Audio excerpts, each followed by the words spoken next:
नमस्कार, मी मराठी गृहिणी। आज मी तुम्हाला सांगणार आहे उन्हाळ्यात मुलांची इम्युनिटी वाढवण्यासाठी दुधात कोणत्या सुपरफूडचा समाविष्ट करायला हवा। उन्हाळा आला की शरीराची इम्युनिटी वाढवणे महत्त्वाचे असते, खास करून मुलांसाठी। उन्हाळ्यात तापमान जास्त असते, म्हणून मुलांची इम्युनिटी पॉवर वाढवण्यासाठी दुधात खालील पदार्थांचा समावेश करायला हवा। उन्हाळ्यात अनेक लोकांची इम्युनिटी कमकुवत होऊ शकते आणि विशेषतः लहान मुलांमध्ये हे प्रमाण जास्त असते। अशा वेळी मुलांना योग्य आहार देणे आणि त्यांची विशेष काळजी घेणे खूप महत्त्वाचे असते। मुलांच्या शारीरिक आणि मानसिक विकासासाठी पोषणयुक्त आहाराची निवड करणे खूप महत्त्वाचे आहे।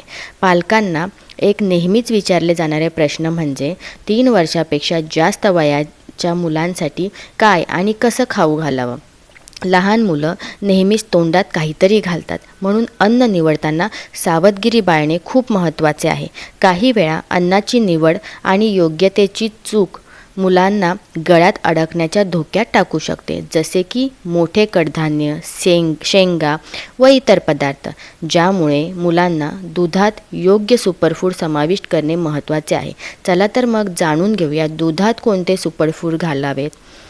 पहिलं आहे केळी।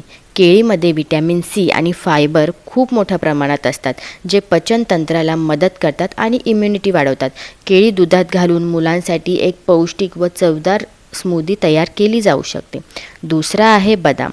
बदामामध्ये असलेले प्रोटीन आणि जीवनसत्व मुलांच्या इम्युनिटीला खूप मजबूत करतात। दुधात भिजवलेले बदाम घालून मुलांसाठी एक पौष्टिक पेय तयार केले जाऊ शकते। तिसरा आहे काजू।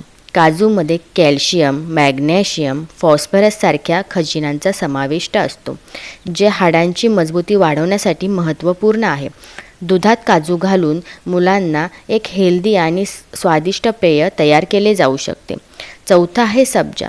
सब्जा B-ओमेगा-3 फॅटी ॲसिडने भरपूर असतात, जे शरीराच्या इन्फ्लमेशनला कमी करतात आणि इम्युनिटी वाढवतात। दुधात सब्जा घालून मुलांना एक हलका आणि पौष्टिक पेय तयार होईल।